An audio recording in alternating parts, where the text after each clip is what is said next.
سبح اسم ربك الأعلى. الذي خلق فسوى، الذي قدر فهدى، الذي أخرج المرعى فجعله غثاء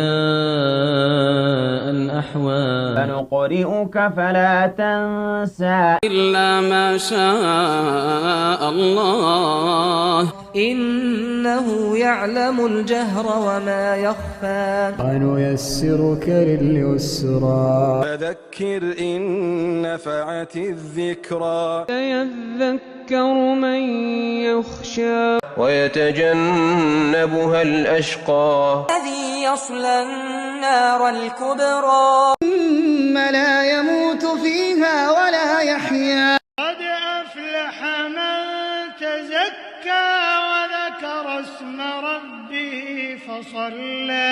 بل تؤثرون الحياة